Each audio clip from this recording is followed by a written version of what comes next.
Welcome everyone to Jewel Ornament of Liberation series, episode 51 by Venerable Khenpo Tenzin. We will begin today's teachings with opening prayers in the Yellow Prayer Book, page number 5. May all Mother Sentient beings, limitless as space, have happiness and the causes of happiness. May they be free from suffering and the causes of suffering. May they not be separated from the happiness that is free from sorrow. May they rest in equanimity, free from attachment and aversion. May all Mother Sentient beings, limitless as space, have happiness and the causes of happiness. May they be free from suffering and the causes of suffering. May they not be separated from the happiness that is free from sorrow. May they rest in equanimity, free from attachment and aversion. May all Mother Sentient beings, limitless as space, have happiness and the causes of happiness. May they be free from suffering and the causes of suffering. May they not be separated from the happiness that is free from sorrow. May they rest in equanimity, free from attachment and aversion.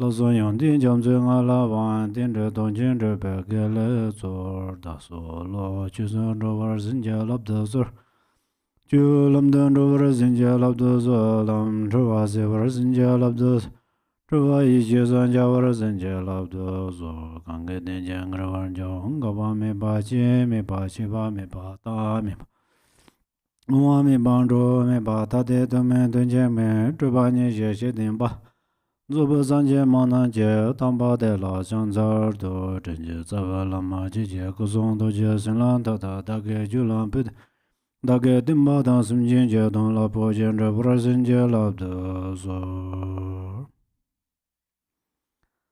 Many thanks delay, dear Dharma friends. Today teaching is about the three kayas. The chapter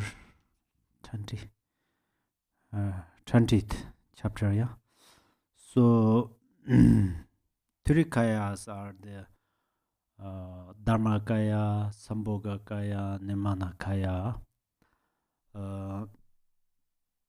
So these three kayas are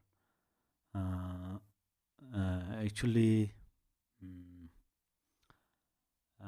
kaya means like kaya means body. So then our channels become pure, then it becomes Nimanakaya, and our winds, inner winds become pure, then it is Sambhogakaya, and then our mind become pure, then this is Dharmakaya.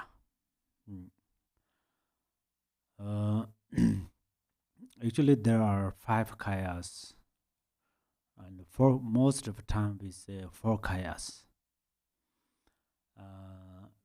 The 4th kaya is Swabhavika kaya, but Swabhavika kaya and Dharmakaya are not different. They're slightly different, but the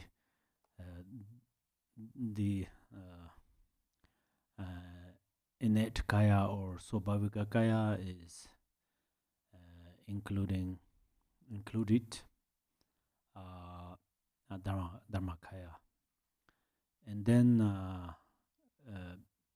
kaya of bliss in the Zoba Chimbo and Mahamudara, or sometimes there are 5 kayas. So the kaya of bliss is included,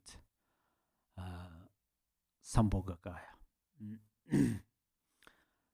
And then we are we are hearing many times about kayas, and we have hope to attain these kayas.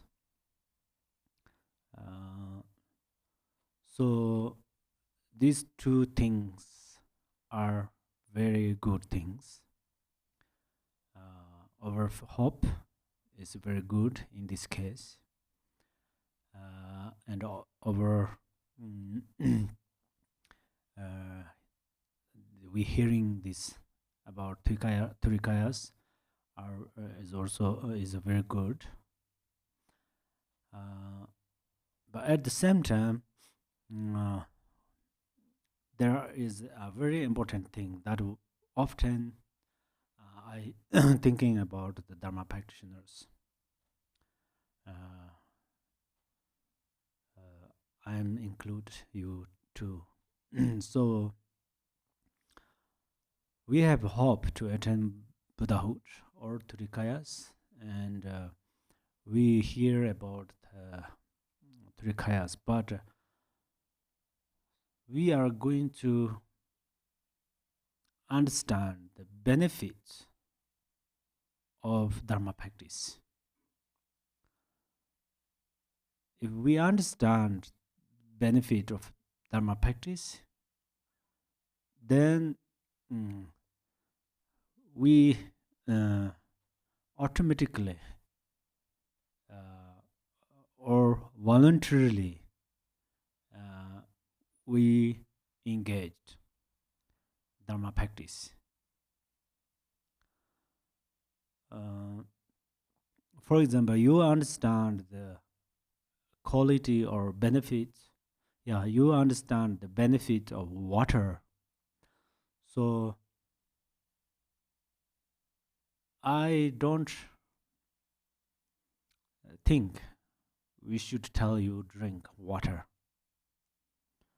I did not say that much to drink water, but you told me, many Dharma friends told me, drink water. So which means that you understand the benefits of water.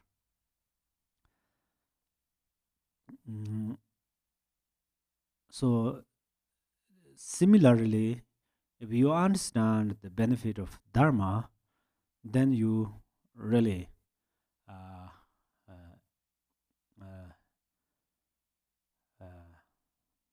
diligently you will practice Dharma.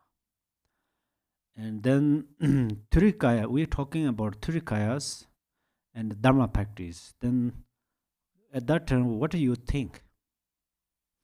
I think you think Dharma practice is something to do now. And Trikayas means something well ripened or maturity or attain in the future, I mean the next life.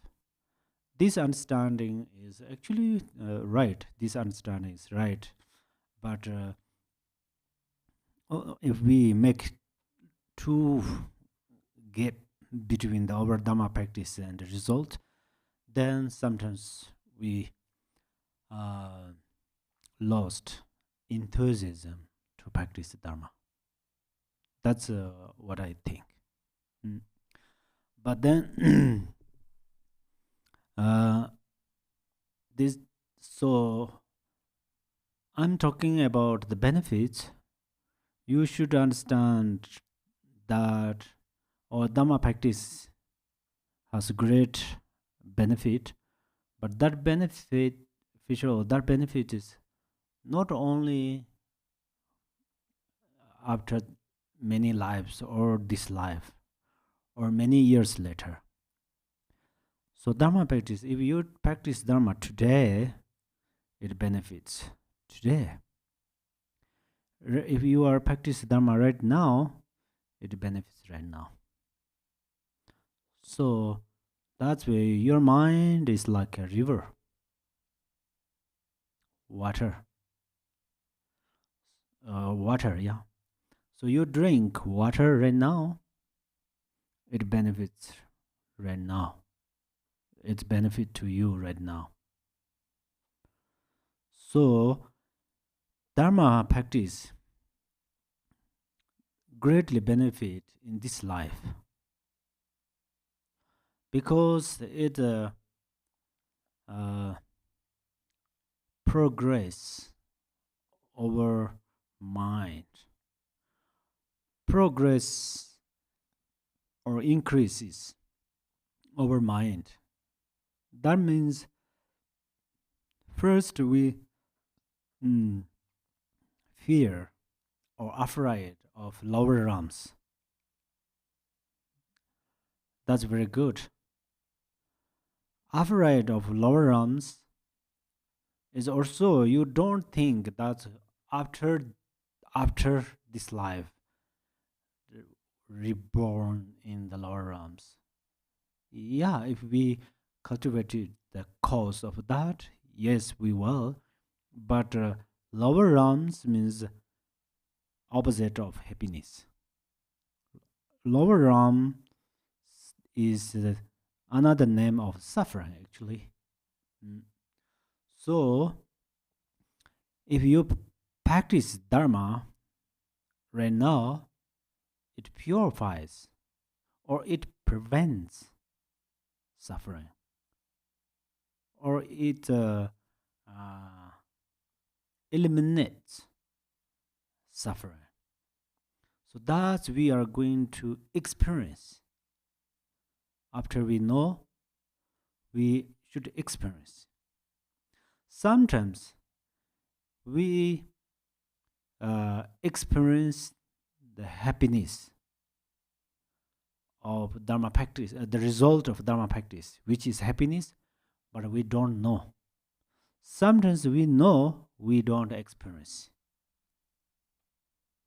So this is also we are going to bring together.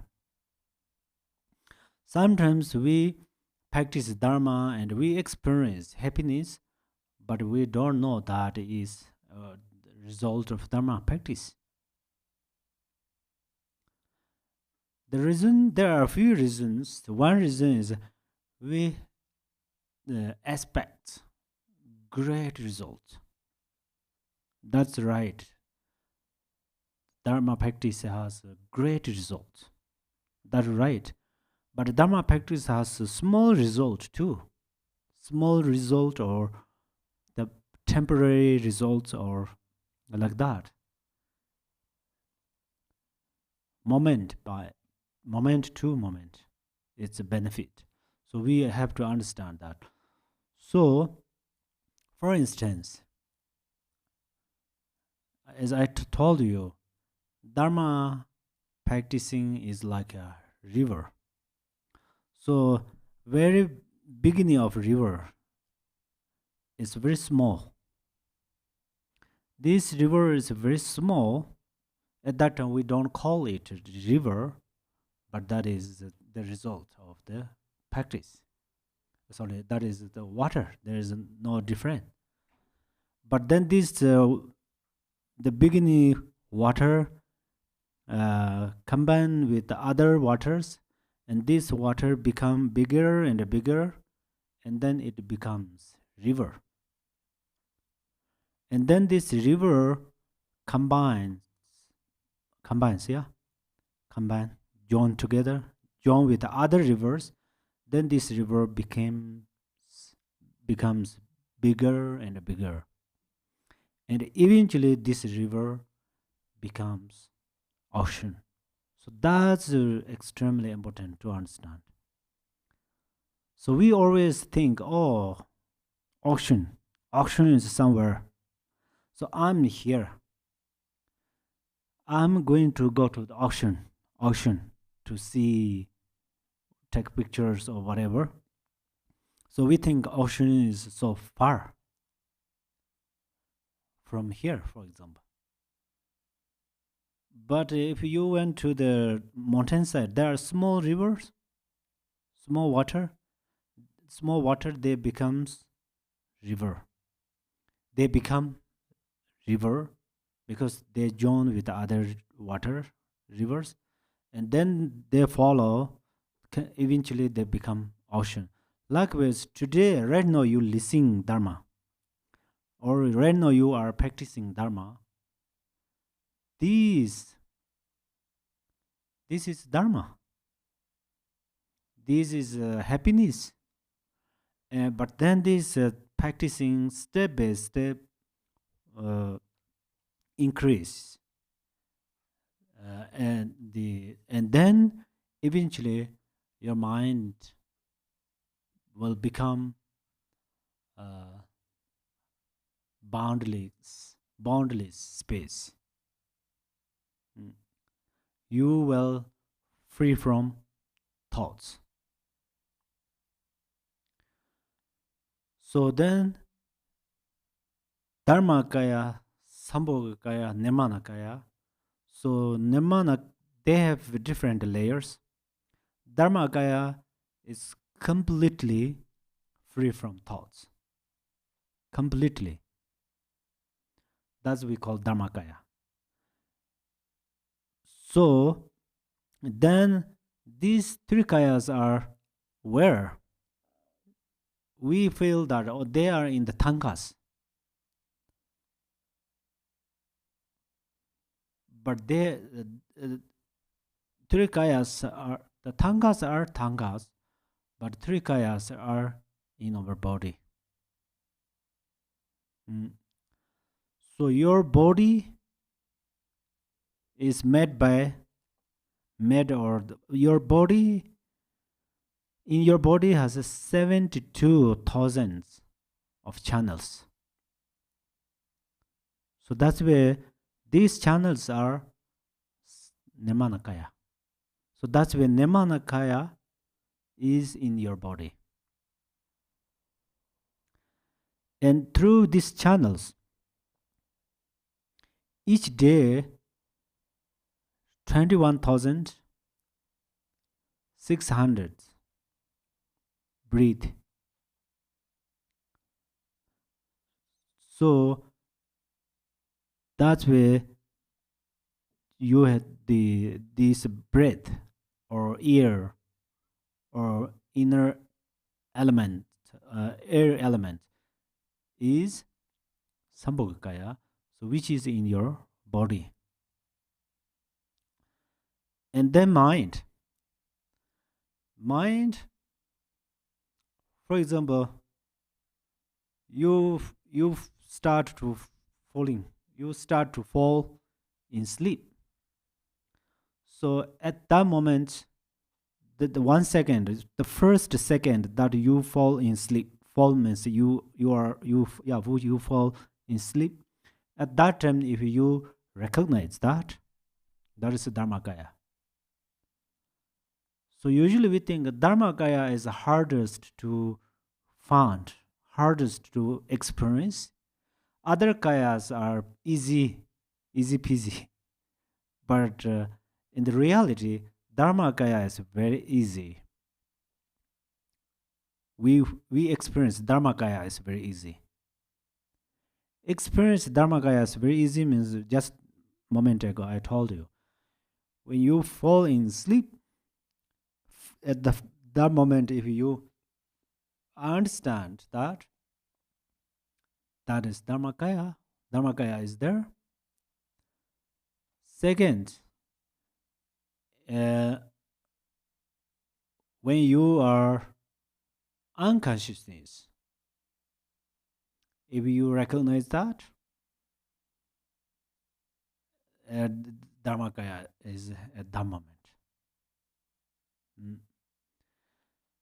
And when you wake up at that moment, the first wake up in the morning, at that moment, if you recognize that, your mind, Dharmakaya is there.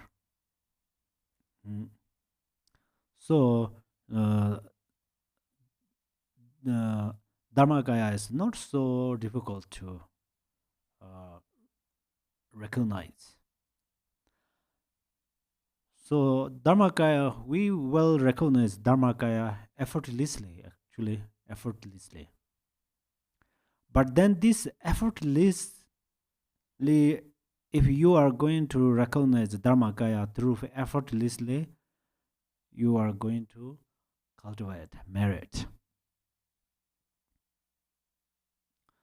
Merit? Then how should you cultivate merit? How should you, yeah? How should you cultivate merit? You cultivate merit through body, speech, and mind. Through body, how cultivate merit? Number one, don't harm others, other beings, through physically. So it's very easy, yeah.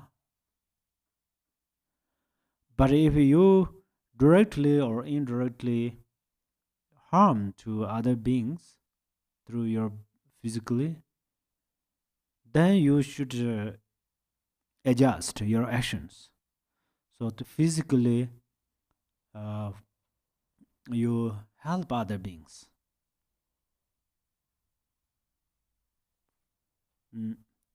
Help other beings through your physical. Even one person asked you, where is the temple? You pointing, oh, there. At that time, these you cultivate merits. Generally, we pointing our fingers,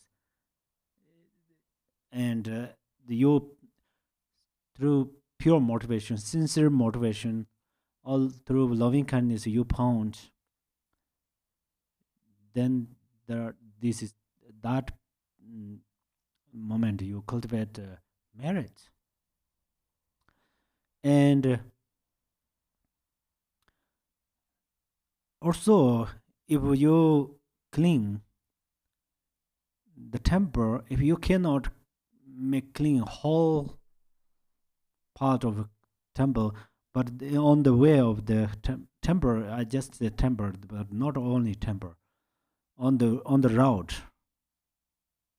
For example, first I say in a temple there one piece of dirt or trash you pick up and put in trash bag or something, where then you cultivate merit. And also on the road, you drive car, there are some big stones or nails. If there fall a one nail or piece of glass, if you remove that, how much it benefits others. Otherwise, the tires, what say? Say again. Go flat. Yeah. Thank you. So that's where we cultivate through body, and also through speech. Through speech, if you if you are tired to speak or speak, and then you keep silence. So that is also you cultivate merit through your speech. When you keep silence, at that time your wisdom wind acts through your channels. Wisdom wind acts through your channels means it starts to burn the candle light of bliss. Wisdom wind moving through channels. In the night, if you sleep or dream, you get a dream. You have a dream. Sometimes you dream very lovely things. For example, your wind goes into the eyes. So at that time we called, your wind below towards your eyes. At that time, your all ground of consciousness travels to the eyes, area of the eyes. But at that time, you will sleep. But then you dream like a beautiful colors, like a rainbow color or yadam's form or so forth. And then in the dream, you experience happiness.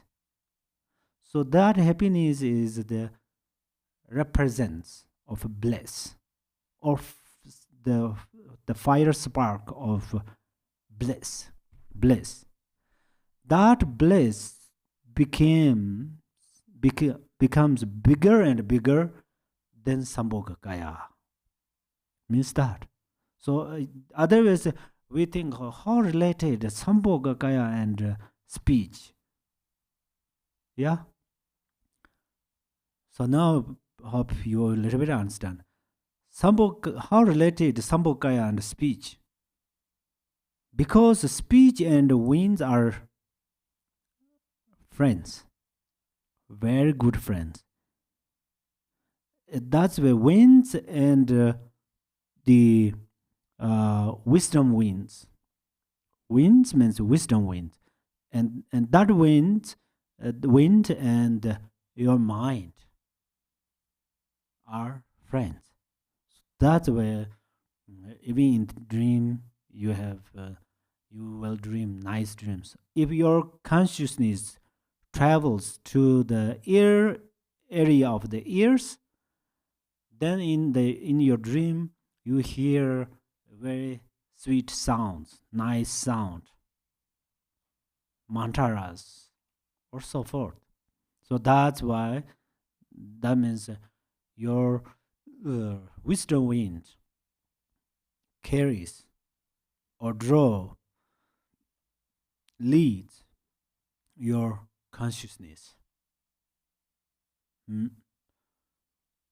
So that's at the same time I just make clarify or make just say that sometimes you will dream very terrible dreams, many negative dreams, but you don't feel that, oh, I have lots of bad dream, it is not good. Don't think that. Especially during the retreat and practice, if you have some dangerous dreams or negative dreams, it's good sign. That means it's purifying your these negative karmas start to purify from your all grounds of consciousness.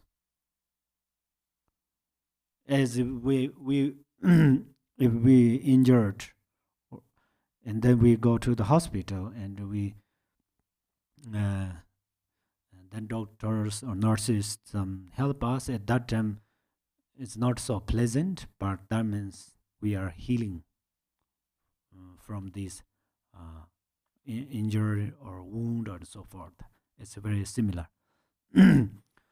So three kayas are in our body, especially in right now, this body. So the wind has also grows and a very subtle wind. So very subtle wind and minds are inseparable. And then Tigle has also gross and subtle, very subtle Tigle or Bindu, and mind are inseparable. Same like channels. So that's where inseparable, this part we call Dharmakaya. So if you have some problems, whether the problems are bigger or small, doesn't matter. You try to understand the essence of this problem. You try to essence of this problem, you will find Dharmakaya there. So then the problems are become cause of happiness. So the great Mahasiddhas, the the practitioners, sufferings are not suffering for them or their, to them or for them. So, and then the Turikayas, we are talking about the Turikayas. So, and then, but these Turikayas, among the Turikayas, Sambhogakaya and Nirmanakaya. Now I'm starting to talk about relations between the Turikayas. So Nirmanakaya and Sambhogakaya occur from Dharmakaya. But then how do they occur? Then here says, the two form bodies, in bodies means two kayas, are a consequence of the convergence, coming together. Convergence means coming together, yeah? Convergence of the following three factors. Number one, the power of transmission of the Dharmakaya. Transmission, in this case, transmission means blazing, blazings, or blazing of Dharmakaya. Sambhogakaya and Nirmanakaya come from or occur from Dharmakaya's blazing. In reality, Sambhogakaya is Dharmakaya, Nirmanakaya is Dharmakaya, but right now, your mind and Buddha's mind are usually different, same, but right now we have dualistic perception. Buddha has non-duality. So that's why Buddha doesn't have dualistic perception. So the difference is that between Buddha and I are like that.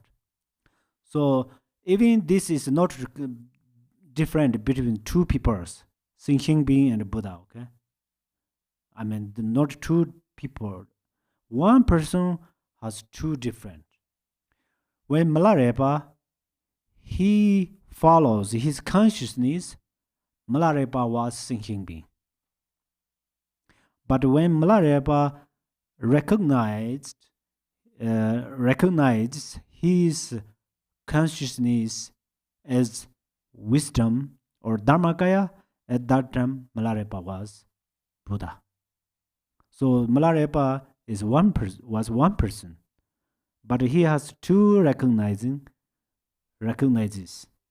First recognition is that the consciousness is consciousness. I'm cold, I'm hungry, I'm angry, you are my enemy.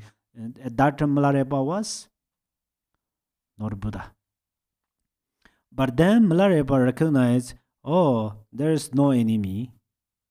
Oh, enemies are good because I can practice tolerance. I can progress or increase forbearance. So that's when Milarepa said that the root of the three lower realms are the root of three lower realms are the angry emotion. So if it is engaged your life, so still you practice forbearance. If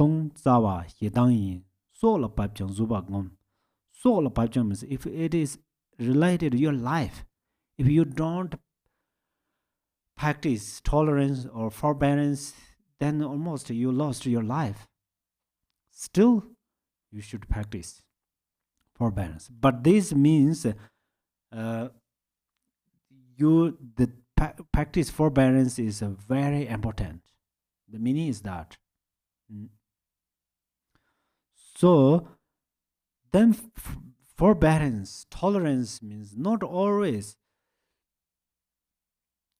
between the people and between peoples. During practice, sometimes thirsty, thirst, sometimes hungry, sometimes hurts, sometimes bored. Even you often listen the Dharma, it's bored. I am definitely.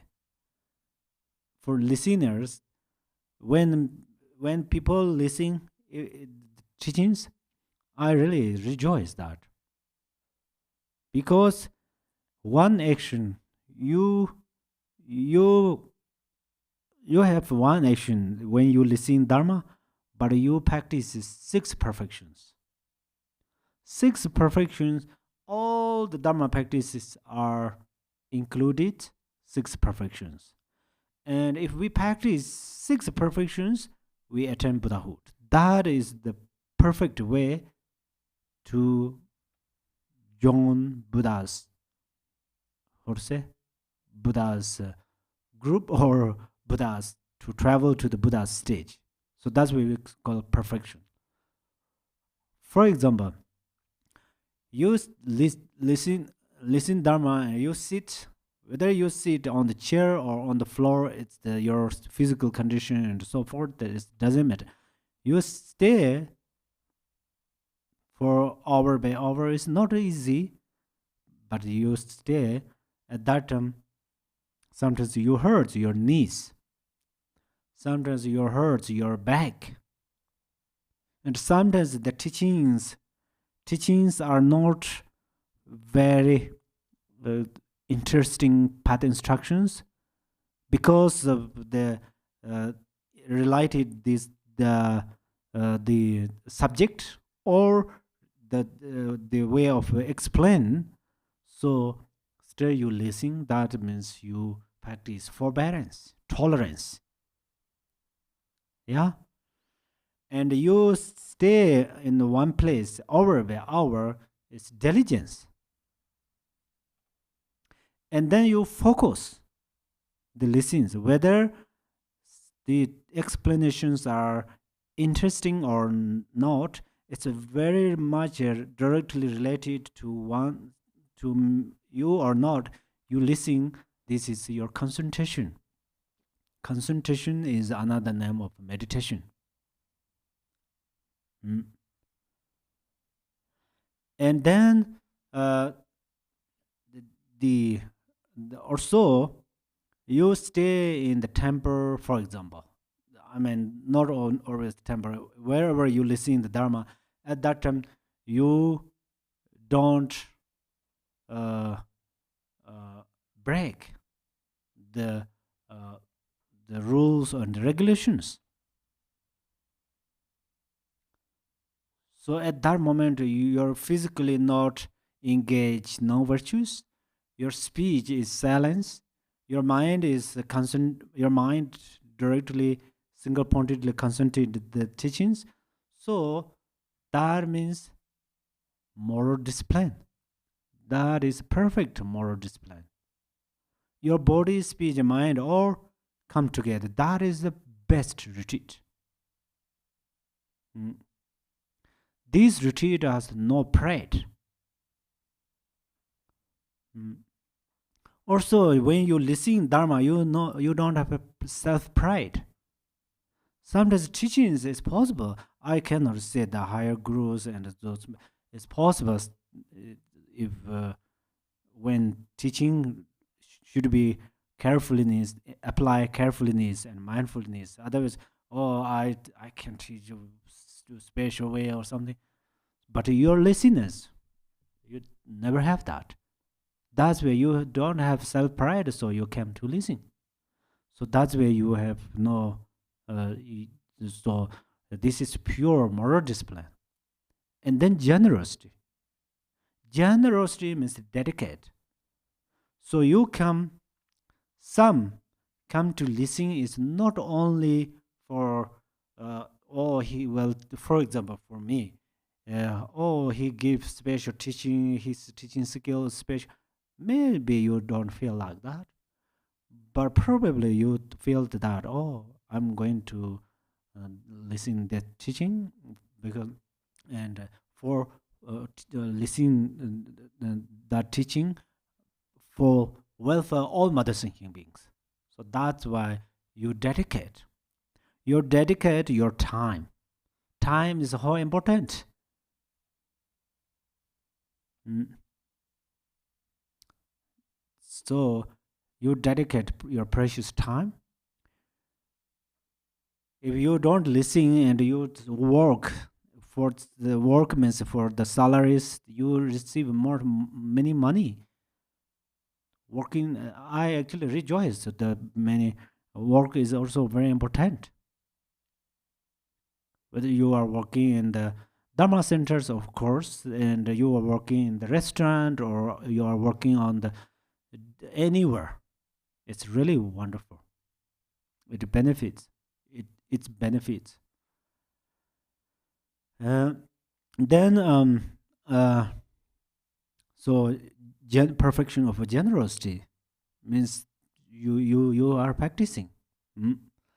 And then the super and highest thing is what? That is wisdom, perfection of wisdom. So the perfection of wisdom is when you listen the teachings. Simple example. For example, I'm teaching in English. My English is not perfect. I try my best, but of course it's not easy. But you understand what he tries to say. That's number one. That's your wisdom. Especially there are special wisdom. What is you have a special wisdom? What's that? When I talking about Dharmakaya and I try to explain about this, but inside you get special realization. It's like I'm like a drummer, who drummer, yeah. I just drum on there, and then some understand, some hear the mantras, or I play conch, but then some hear mantras, and some use this sound is a object of meditation. So likewise, when I try to explain about the trikayas, but you understand profound things, so that is your perfect wisdom. And then all of this wisdom and other perfections, you are uh, anyhow this you diligently doing this, so that is perfection of diligence. So so one time you practice six perfections, so that's why uh, if I directly say you are special, and then that's the usually what you do is really amazing, and then that also you have to know. That's why I say sometimes you do very amazing things, but you don't understand. Sometimes you understand, you don't do. So that's where understand and experience together is really really great. So the power of transmission of the Dharmakaya means the Sambhogakaya is a blazing of Dharmakaya. Nirmanakaya is a blazing of Dharmakaya. Because Dharmakaya is there, they appears. Mm. And then, but only actually later it okay. Then second, the subjective experience of the spiritual trainings. This is second. So spiritual trainings means uh, mm, actually this you already imprinted about Turikayas. In this world, numbers of people. So some never heard about the Trikayas, but they are within the Trikayas, with Trikayas, but they never heard names. That's where that's one thing. Some heard about the Trikayas, but less interesting. But then some hears Trikayas and they are very how to say, enjoy to listen about this, enjoy to attend Trikayas. So that's where it's related merits. So in previous lives, you cultivated lot of merit. For that reasons, you have right now you have enthusiasm to recognize Trikayas. And then third is once past aspiration prayers. The aspiration prayer is in previous lives. In simple way, if I try to say that in previous lives, may I attend Buddhahood. Not like that. You said, may all mother thinking beings attend Buddhahood. You saying that. Prayer means you wish that you motivate or you wish may all beings attain Buddhahood, and second you say it, Mu Lam. So Mu Lam has two meanings. Mu Lam is Tibetan. Mu means aspiration, Lam means path. So first is you aspirate that may they all attain Buddhahood. And then you come on this path. This is number one. Number two, aspiration means you think may all beings attain Buddhahood and may all beings come to on this path. So anyhow, you cultivated kind of that aspiration, but then you will join there. You will attend there. So this is sometimes we think, how can be that? If there is a flower, if you are going to stay those flowers longer, what should you do? If there is a water, you drink that water. Don't pour the water in the flowers. I think, then flower will dry up.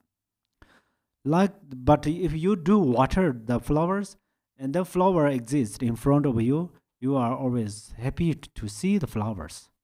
Flowers are examples or metaphor or example of beautiful, yeah. So this like you pour water, for example, you pour water in the flower and the flower blossoms, remains longer, a flower or other plants, and it benefits to you. Likewise, you practice, you pray for welfare all mother thinking beings, but the result received to you. Result received to you. Then another example is, if there are some organizations, there's some small organizations, sometimes they have they have events or some they have a party or some they group together, and then they have many lotus in the box, many lotus, each is $10 or $5, but you feel, you motivate that, you don't so much engage that I get something there, but you think, oh, it benefit that organization, and you just buy one lottery, buy one lottery, perhaps buy one lottery through $5, perhaps you will receive how many millions of dollars with one page, but the number is millions or 100,000 or 10,000, something like that. So likewise, right now we pray small books, in short moment. But then this result endlessly happens to us. So which means Nemanakaya, Sambhogakayas are the result of our prayers and our spiritual trainings and the Dharmakaya's transmission. So these three things gathering together. So then there is Dharmakaya, Sambhogakaya, Nemanakaya. So that's where always related cause and conditions. Yeah. So then here says, where the form bodies due solely to the power of transmission of the ultimate expense, Dharma Dhatu, the logical consequence would be that everyone would be effortlessly liberated, since the ultimate expense provides all beings. So that means if Sambhogakaya and Nemanakaya only appears, this is a very special, I think you should keep in mind. If Sambhogakaya and Nemanakaya only appears from transmission of Dharmakaya, sometimes we feel like that, but that's not true. So if it is true, then here says, power of transmission, ultimate pens, Dharma Dhatu, logically consequence would be that everyone would be effortlessly liberated. But that is not. So we have answer. Because Dharmakaya provides everywhere. In our shoes, in our toilets, and in our kitchen, and then in our pools. Dharmakaya provides everywhere.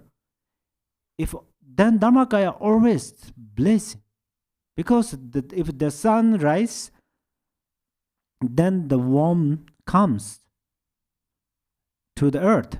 Likewise, wherever provides Dharmakaya, there is Dharmakaya's transmission or blessings. But still, we are not become Sambhogakaya and Nemanakaya, or we can see Sambhogakaya and Nemanakaya only through this way. So that's where it says it's they occurs from power of the transmission of the Dharmakaya, but not only that, not solely that. Then second, what it says. So then everybody automatically liberated. So automatically, can we liberate it or not? We can, yeah. We cannot liberate it, means we have thoughts, and then we experience those thoughts, and then we have attachment and aversion, and then we have hope and doubt. So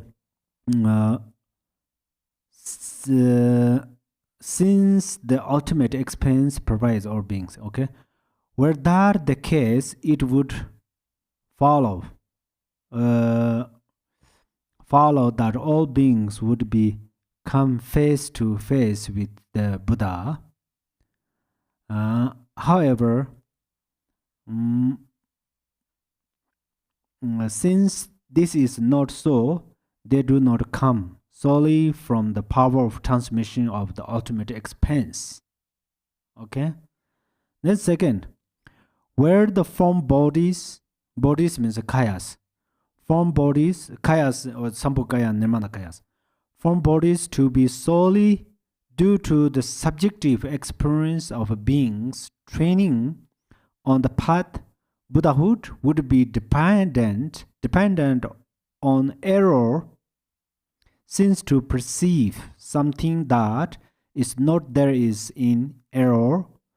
Also, since beings have been pervasive erroneously since time without beings beginning, all of them should already be Buddhas, but this is not the case either. So the form bodies are not just the subjective projections of beings still training.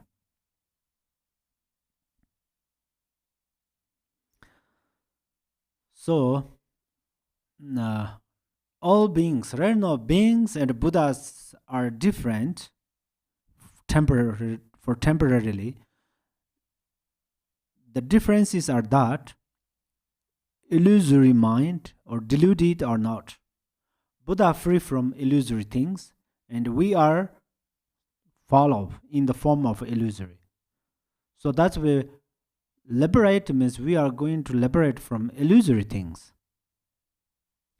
Illusory things is sometimes we feel that illusory means only some like examples, dreams and echo and some mirages or some magic or something like that, but not. For example, I think this tabor is truly exist. That is my illusion. So the way of Dharma practice, there are different layers of understanding.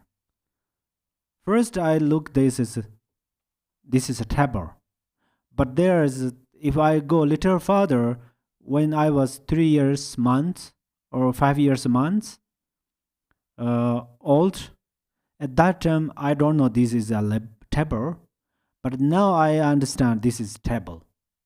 But in the spiritual path, then this tabor is impermanent. So there are big different understand.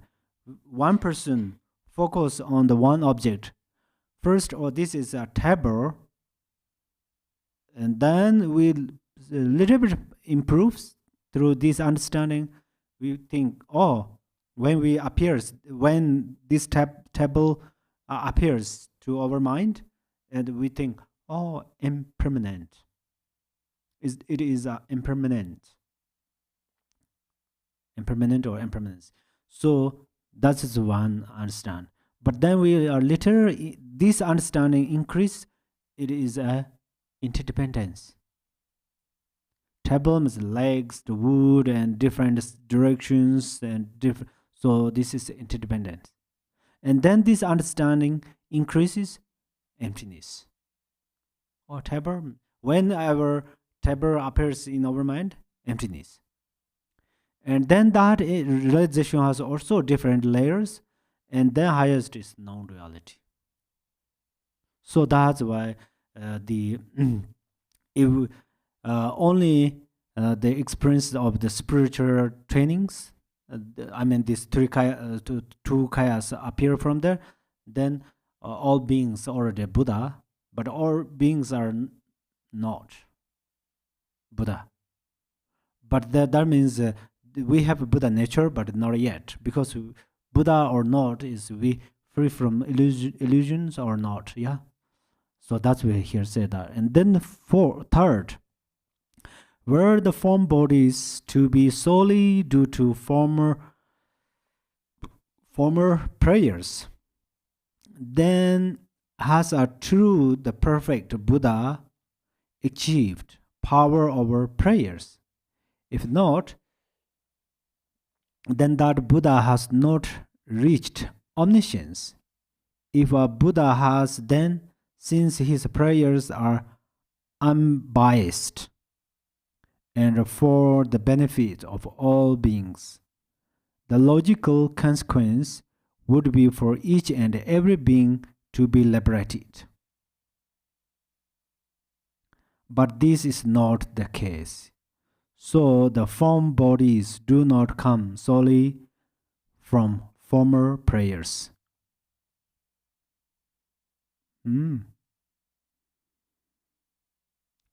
So when Buddha prayer for beings, first Buddha prayers for beings equally, even some beings under the stones, which are the ants, And some beings are in the Mount Meru, the very higher level of Mount Meru, near the sun and the moon. But Buddha equally prayer. Buddha prayed equal for equally all of beings, even some in the lower realms or higher realms. So, because Buddha saw that all beings has a Buddha nature, and if Buddha pray for them, and then all beings practice well, and then they will attain Buddhahood. That Buddha knows. For example, ants. Ants has the special power. I heard that ants, among all thinking beings, ants are very strong because they can carry more heavy, more bigger than their body. So all beings, each beings have special qualities. These qualities occurs from wisdom. Some birds can stay in the space. So, and some animals, they can stay under the hole, into the hole for many months. So, and then the fish can stay in the water. So all beings has different skills and different powers. They all come from the Buddha's activities. They all come from Buddha's activities. Means if there is a one Buddha like a Shakyamuni and stay like this, and everything come from him, not like that. All qualities come from Buddha, means all qualities come from wisdom. Where is this wisdom? This wisdom is there. Where is the space? There is thinking beings. Where is thinking being? There is Buddha. So in your body, you have one body right now, single body. So in your body, thousands, millions of Buddhas. That's why thinking beings are more or Buddhas more. And Buddhas more. You sit in the one cushion, but on this cushion, thousands of Buddhas. As I said, I gave you example the table. At that time, I talking about impermanence and interdependence, emptiness. Right now, if we little bit talk about Vajrayana, if you don't understand that you are the Buddha or something, you sit on your meditation cushion or chair or somewhere. But then great living Buddhas, they look at to you, they see there are thousands of Buddhas. Thousands of Buddhas. So who is true? You are true, or this great practitioner, these living Buddhas are true? Who is true? We could say living Buddhas are true. The reason is because they are Buddhas, not like that. Okay. This means if we research as a research, or we step by step go forward, they are Buddhas. So that's why in the 14 downfalls samayas, it says, one verse says, if you look down by yourself, this is also not good samaya. But then there are ways. Then you think, I am Buddhas, or so I don't want to respect. Not like that. You respect yourself, but you can be humble. These are very important. You respect yourself means number one, don't be suicide.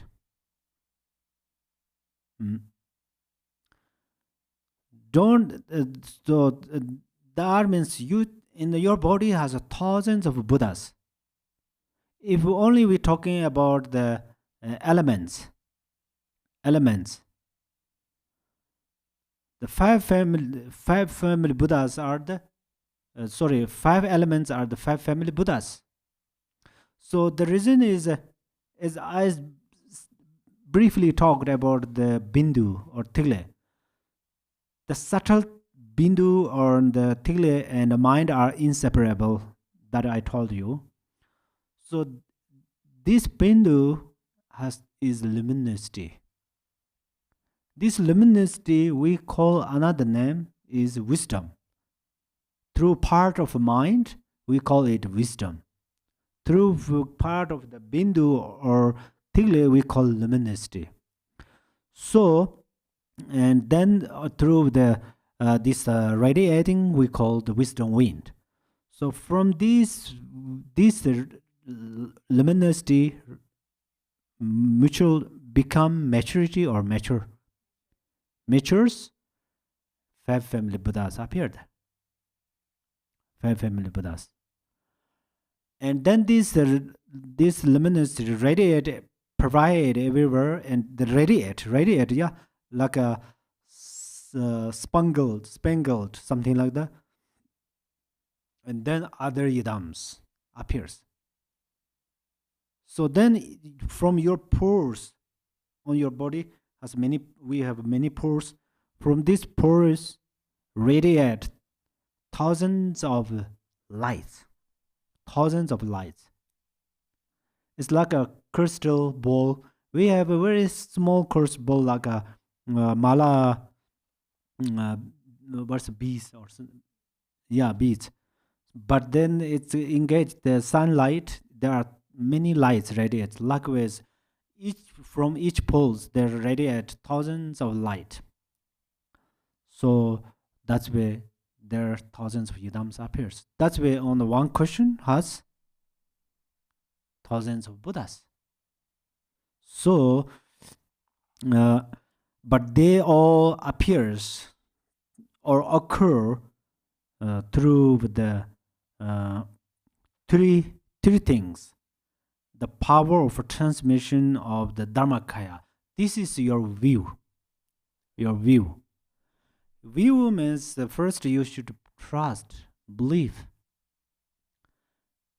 So your trust becomes stronger. Then second things, the subjective experience of the spiritual trainings and aspiration prayer. These things you can do. If your mind is uncertain, you have lots of doubt, then you have less interesting to cultivate the second and third things. So to find three kayas, we don't want to travel far away. We don't want to cross the mountains and the rivers. So only we should travel through our channels. And then we make purifying our body. Usually we say body, but the main thing, body means channels. Purify channels, winds, and mind. If you can purify today, you can see there's three kayas today. You can see three kayas today means you attend that. This is different. Usually we say, oh, beautiful views. That means we see. But we see three kayas means we become there. We become. After we become, the meditation means first view, second meditation. Meditation means we should become like an ocean. Ocean is always relaxed. Sometimes the rivers carry their what? Shoes, old shoes, socks, and lots of things. But the ocean is very relaxed. So that's where second is meditation. We should rest at ease through meditation. So then these three kayas always stay with us. If we can rest with the meditation for 1 hour, trikayas, we are become trikayas for 1 hour. If whole life, if we can meditate whole life, they are with we are trikayas whole life for whole life. Mm. But then Nemanakaya. Nemanakaya is actually Nemanakaya is we think we have for the sake of make sense there are Shakyamuni Buddha who attain Buddhahood in Buddhagaya, that is an excellent Nemanakaya.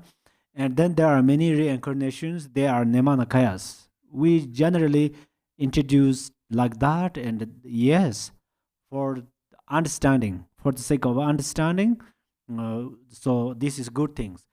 But who is Nemanakaya is we are the Nemanakaya. You are the Nemanakaya. When you are the Nemanakaya, if you compassionately or love through your bodhicitta or sincere motivation, if you remove one stone, big stone on the road, at that moment you were Nemanakaya. At that moment you were Nemanakaya. As I said, some asked you, where is a nice restaurant? And you help the location, at that moment you are Nemanakaya. If some are on the airport, they don't know the language or some, and if they try to ask you which terminal or something, if you help, at that time you are Nemanakaya. But the ocean is always relaxed, as I said, but from the ocean some water scattered different directions and it goes, and then slowly it will dry up. Likewise, if we continually don't meditate, then and don't practice well and engage in non-virtues, then we are the sentient being. So Trikayas are in our hands actually, and we can become Trikayas each day, like a movies, television. When we turn on the television, appears, and if we try to look at some good channels, like peaceful channels or something like that, at that time our mind is peaceful. So, and then if we turn, we went another, how to say, the remote control. We go another channels and we see different how to say things. So that's where it's very similar that our body, speech, and mind, how we react, and then sometimes these what is called the eyebrows. Eyebrows are very you're very close to your eyes. Eyebrows are very close with the eyes, but eyes can't see the eyebrows. Likewise, Trikayas are very close to us. Even our mind and body speech are Trikayas, but we can see it. We can see them. So that's where we should try to see. So wisdom is a mirror, like wisdom means the example is very, very suitable. So mirror like wisdom is we look at the mirror and we see eyebrows. And then we can make nice design, like a nice shape or something, whatever we want. Thick or thin or whatever, like this, what is it called? The ravens, or this making more, or wrathful, like this, whatever we like, we can make through mirror. Wisdom like a mirror means that.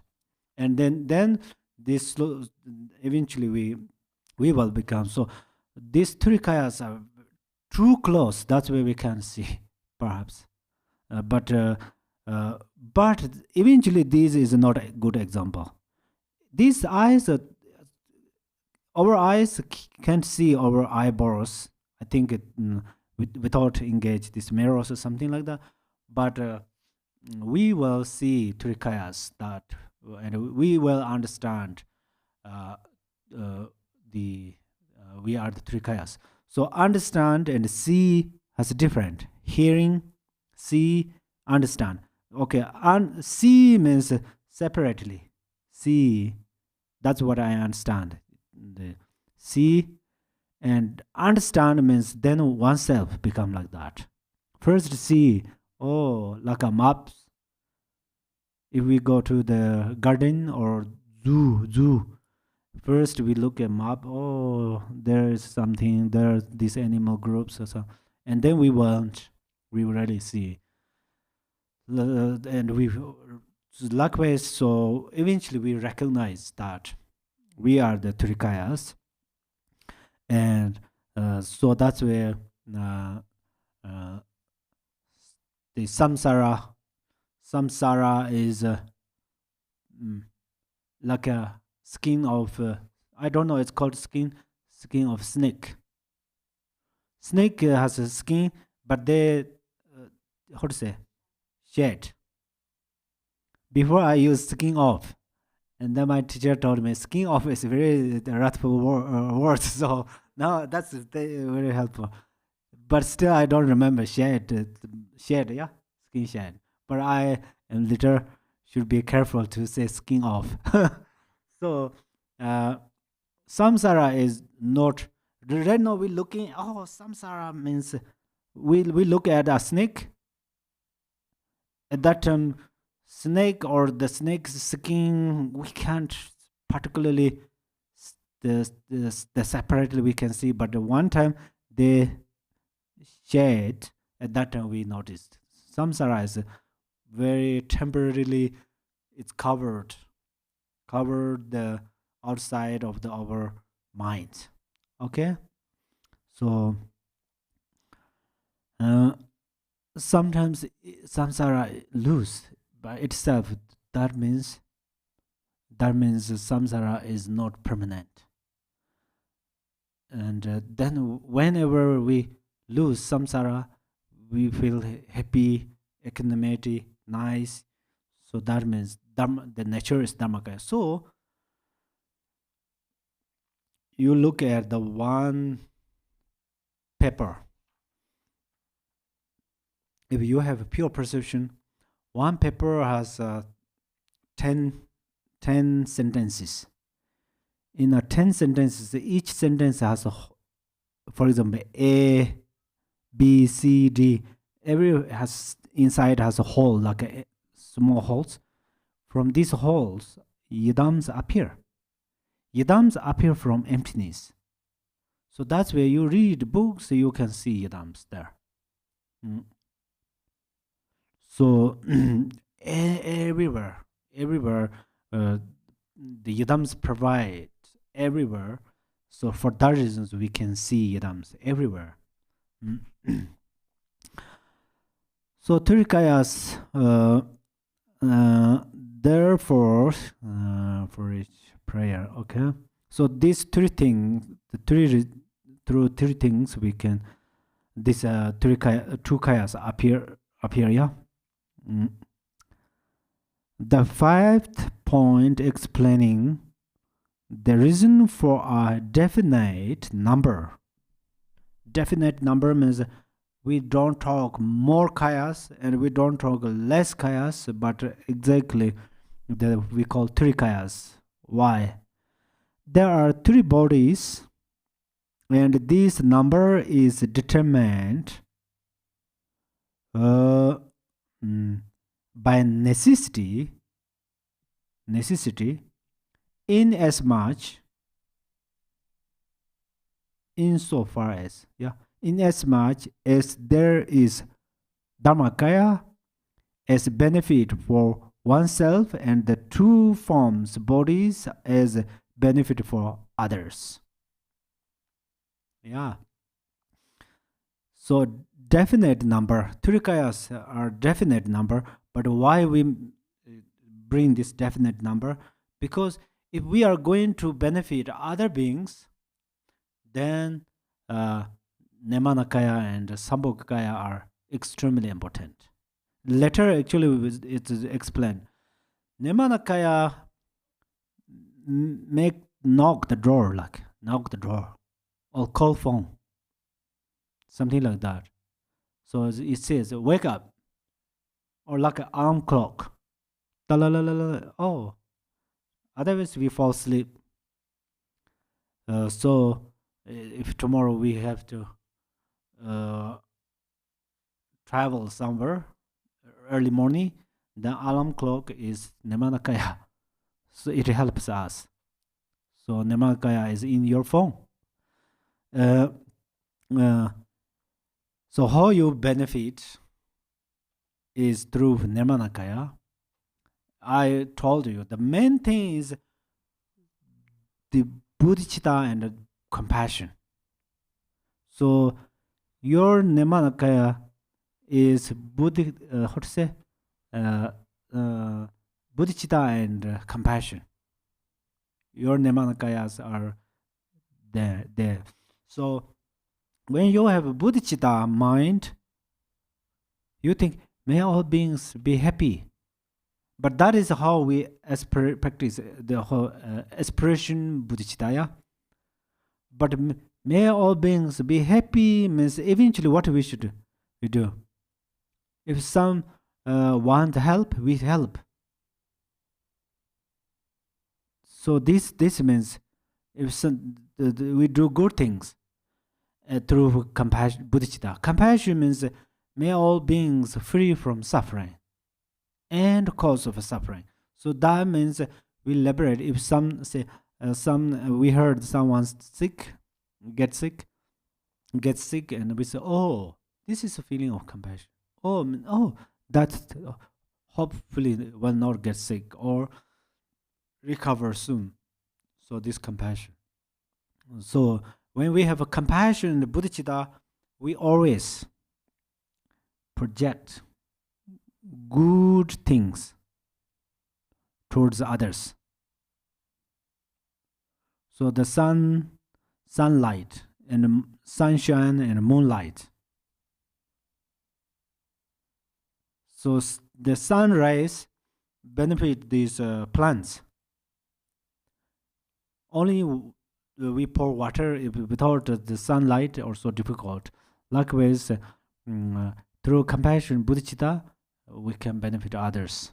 So that's where this number is. Then Dharmakaya is for oneself means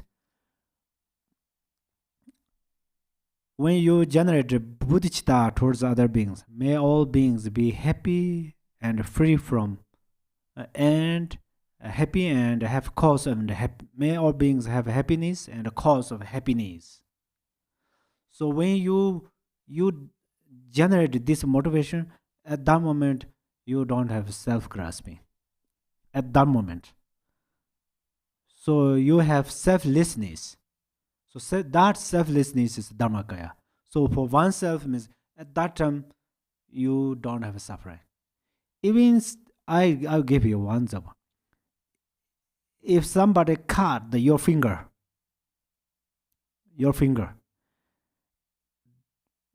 so the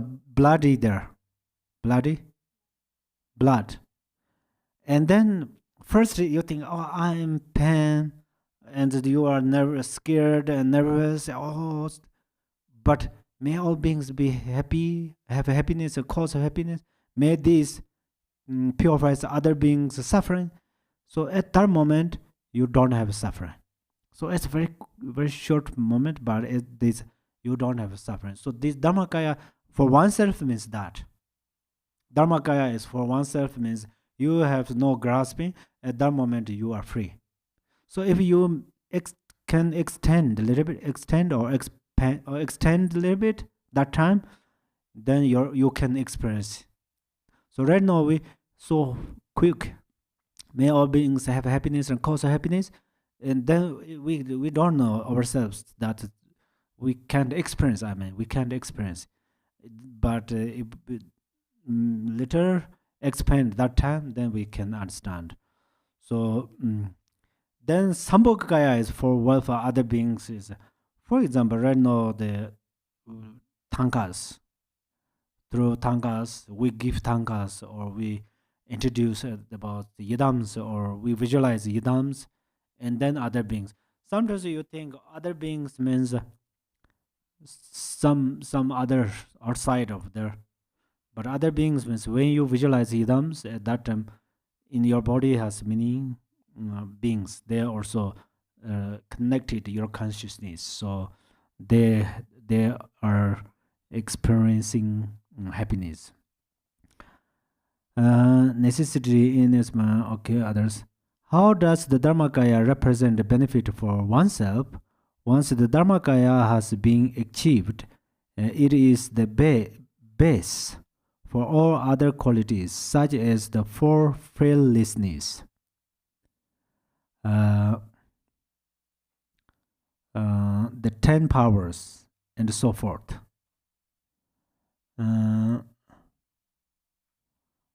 Okay, four fearlessness. These are actually for oneself. For oneself to gain realization Dharmakaya, one has no fear. The best example is Milarepa. Milarepa is between the 12th century and 13th century. Milarepa is first. He was a very normal person. He has attachment. He has angry, and he has hope, and he has doubt. Everything. So sometimes I said that right now our Dharma brothers and sisters and Milarepa, before Milarepa become enlightened, Milarepa is a more sinful person than the Dharma brothers and sisters. So you have a very small non-virtues. Because Milarepa engaged a lot of non-virtues before he attained Buddhahood. But he already attained Buddhahood. So right now, Milarepa is Buddha, we are thinking being. So fearless means Milarepa can go to the mountain, no food, no clothes, no friends, no candlelight, no laptop, and no mobile phone. So he went to the mountain by mountains. He has a great 18 mountains plus the 24 mountains. There are many mountains. So he went to mountain by mountain, mountain by mountain. He has many caves. But caves are very nice, the sunshine, warmth, not like that. Some mountains are very dark, we see in the pictures, yeah? So that's where to attain Buddhahood, he was fearlessness. And then second is for purify obscurations for the sake of others. Milarepa was fearlessness. And of course Buddha. So now I'm talking about the Buddha. For purifying obscurations, before Buddha, this Shakyamuni Buddha, Siddhartha before Siddhartha, when he was Siddhartha, before became Shakyamuni Buddha, he was in the kingdom. His father is king. His father said, you should stay on my throne, yeah? And you are going to overpower all this kingdom and the people. So his father always encourages that. But Buddha is fearless to purify obscurations. So that's where Buddha went to the forest and undertaking hardships and meditate day in and night. And he purifies through non-virtuous obscurations of body. Obscurations of body means, right now we say thousands of times, our channels are Nemanakaya. Hi brothers and sisters, our channels are Nemanakaya. but we can see. So that means that we have obscuration. So this obscuration is that like a snake's skin. So that's where we are going to share this. So Buddha did that for the sake of others. So I think that one non-Buddhist or anyhow one priest to the Buddha, he said that Buddha, you always work for other beings, but right now you become Buddha. I always worked for myself. I'm still a thinking being. So which means you are free from suffering, but I'm engaging suffering. So Buddha, he praised that. That is very true. So Buddha always for doing something others. So Buddha purifies afflictive emotions for others. Why? I was reflected many times when I studied about that. Purifies obscurations for the others. What is that? Buddha is fearless to purify obscurations for the sake of others. What is that? This is not for others, this is for oneself. But this is for others means Buddha purifies afflictive emotions. This is one obscuration. If Buddha has jealousy, what does it do? Jealousy, when we have jealousy, we start to harm others because we don't like others' power, others' things. And then angry is always for sharp words. Angry make the gentle words very, actually our breath are comes from slipper in the navel side.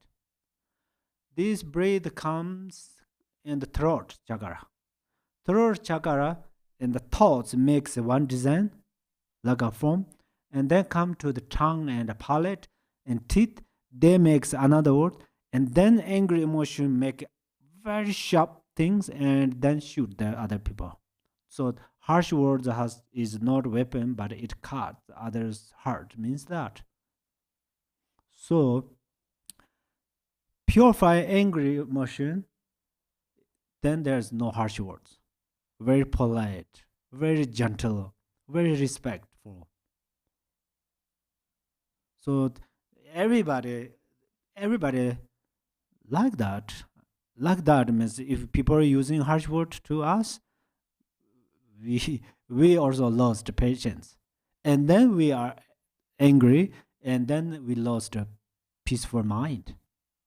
So that's where, for the sake of others, purify anger, and then greed. Greed is related attachment. So that is how should it, how, for example, if for example the Buddha purifies greed, so that's where he can give his positions. Even he can dedicate his king's position. His father said, "You should become. You are prince. So you should become king." But he said, "Let it give to my cousin." Hmm? So Buddha can give this. So no greed for the sake of others. If some become king, they are happy. Yeah. In the ancient times, there were many the like a wars fought because one place has a king, another place has a king that is quite same power, and they try to counter others place. That's where that means they have strong attachment. So that's where Buddha dedicate. So that's then I understand. Oh, purify obscurations for the sake of others means that purify attachment, purify self pride, purify um, mm, jealousy, and so forth, anger, and so forth. Yeah. So when do that, and then what has happened is it's burned the fire of wisdom, burned the seed of six realms. purifies self-pride, it burns, rams the seed of gods, mundane gods or so forth. So they will not reborn in the God's realm. Actually, God's realm is a good realm. It's a compare with this human realm. Of course, lower realms. And for example, the one realm is the formless realm. Formless realm has the four this limitless consciousness, limitless space, and so forth. They actually don't have gross thoughts. They don't have gross forms. They are in the meditation stage, but they have seed of the samsara. That's where that consciousness is a very tiny, very small. Their body is a very light, very tiny. That's why we say they don't have a body. That means a gross. They don't have a gross body, but they have subtle body. Subtle body, especially they have seed of bodies and the seed of the samsara, and then slowly there some good merits. It's exhausting, and then slowly they met some meet conditions of the samsara, so they come back in samsara. So we already reborn in the form realms. So now we don't want to attach there. And then if we purifies the jealousy, then we don't want to reborn in the demigod's realm. Demigod realm is always fight because of jealousy. And then if we purify desire, we will not reborn in the desire realm. If we purify ignorance, we will not reborn in the animal realm. Animal realm has sometimes we feel, oh, animal realm is not so bad. Especially sometimes you have very physical challenges, mental challenges, or you have lots of problems occur. At that time, you feel that if I'm an animal, I'm happy. If I'm a tree, I'm happy. Really, you feel that. But that is not correct.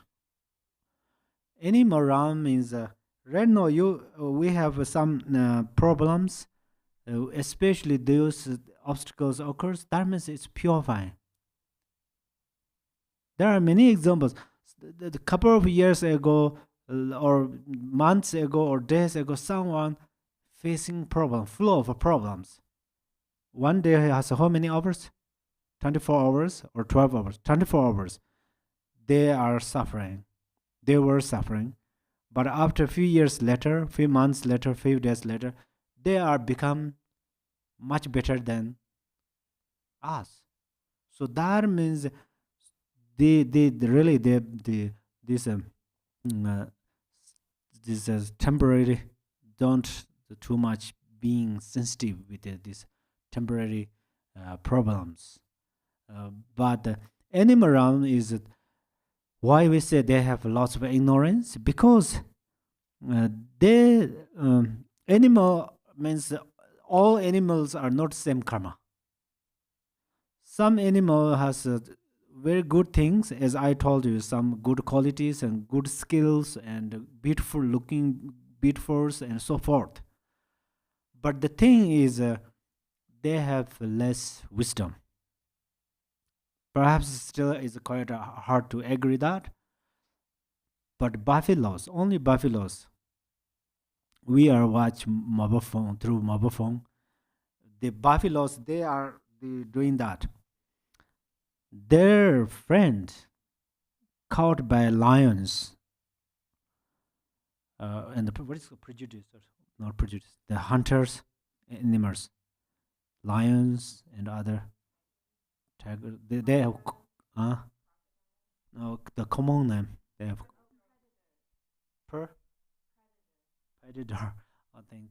So they harmed their friend. They're looking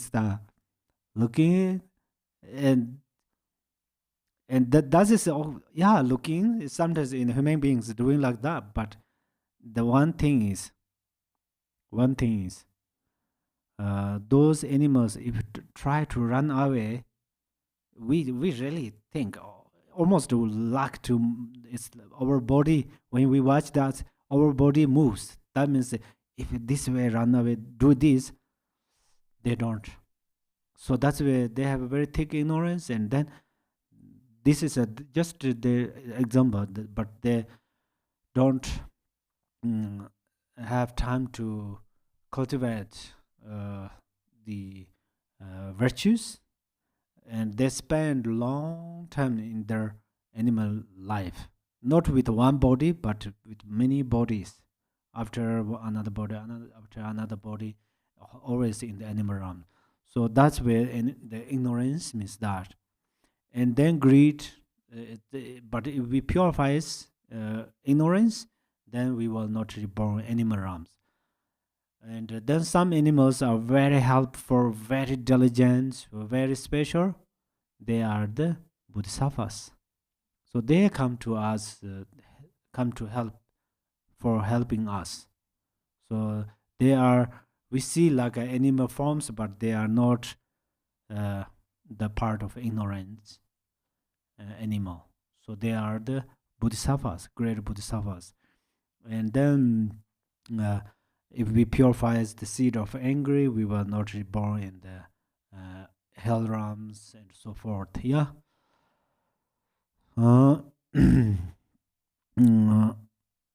So this is the, it's benefit ourselves.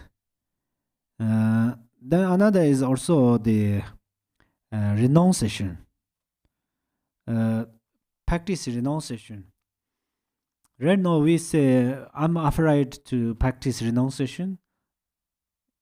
I didn't hear like that. But they don't say afraid, but that means they have less, we cannot decide that practice renunciation. So renunciation is this, some feel that this samsara is very nice, pleasant place.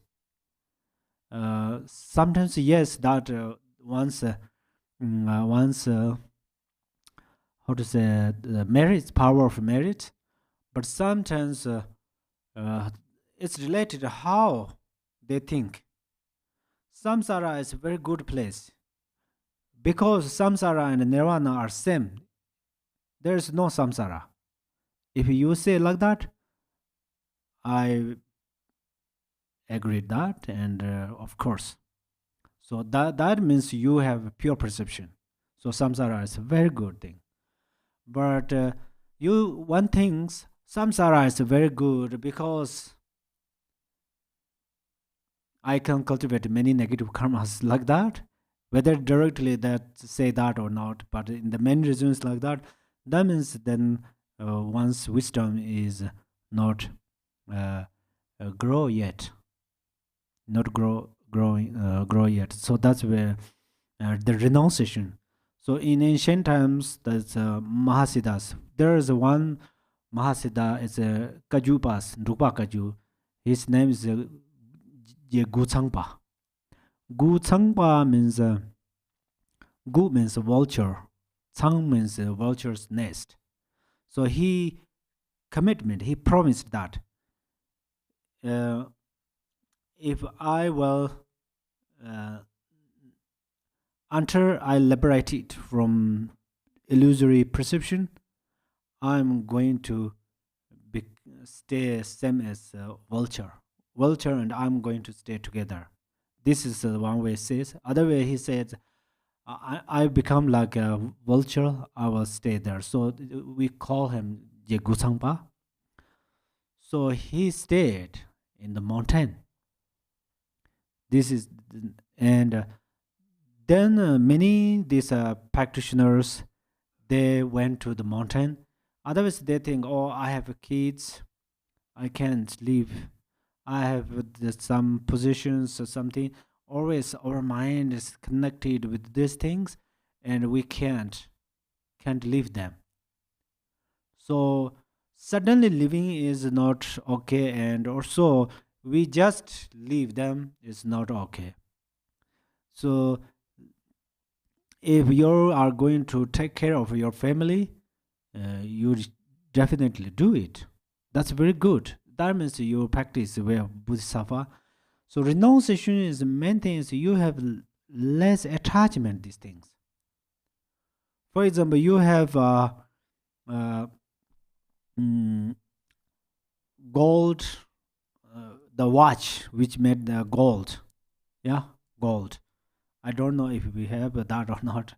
If you watch and that made by pure gold, completely gold, when you have that, you can wear that, but still you should less attachment. If one day that lost, you will not regret. Instead, you dedicate, or may my gold, may whoever found that, may it benefit them. Benefit is not just whatever they want, okay? May those beings utilize that for cultivate merits, and through this way may it benefit more and more. So that's where your this the watch, golden watch, probably golden watch is maybe thousands of dollars, but then it will become thousands of merits. So then this merits you try to put in a box that you make the whole this universe, make one box and try to pull the merits. It's still merits are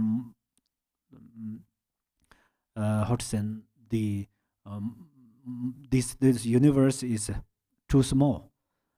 That's why if you do that, this merits will increase. And then, as you said, that uh, how this merit will multiple like this, it's unbelievable. Probably you feel like that. Yeah, this sometimes I heard that kind of discussions. Then this best thing is mm, this you buy a lotus. This Rinpoche brought this example. It's a really very helpful example.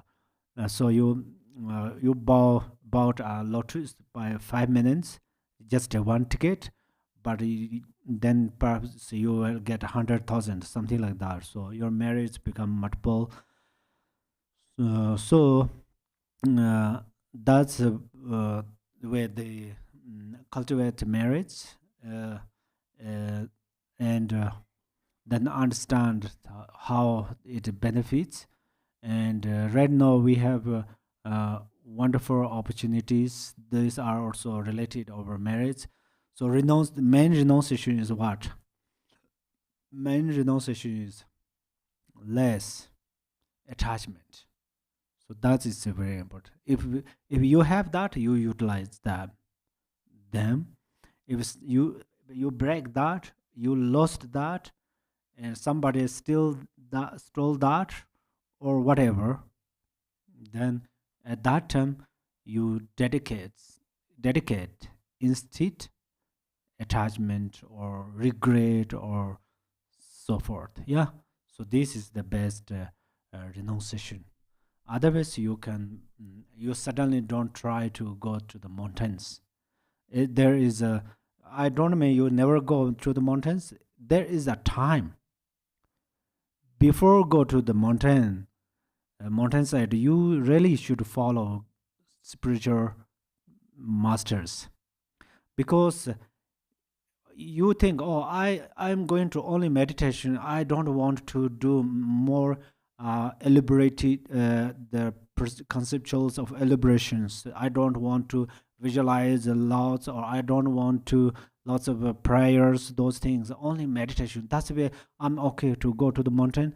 But still there are four set texts, so you are going to diminish all of these the set texts. So for that reason, first you follow your gurus, and then uh, and then time comes to you. At that time, if you want to the mountainside, it's good. Otherwise, mm, this not in a rush to leave family and so forth. If you, since you were young, if you are monastics or you are not engaged family or so forth, then but still to go to the mountain you should be little, you need really preparations. So but the first training the mind, bodhicitta is your retreat heart. And then your wisdoms are your gurus, but then still your wisdom is your inner guru, but still you are going to connect the outer gurus. This is a very important. And then thank you so much to listening and for listening. And now we dedicate our merits. Okay. Chancho sencho rinpoche ma chi pa na chi jor je pa nyam par me par ya ko ne kon de pe var sho. May bodhicitta, the precious and supreme mind, arise in whom it has not yet arisen. Where it has arisen, may it not decline, but ever increase higher and higher. Thank you so much. Thank you, everybody. Thank you. Have a wonderful time, and may you have a happy and long life.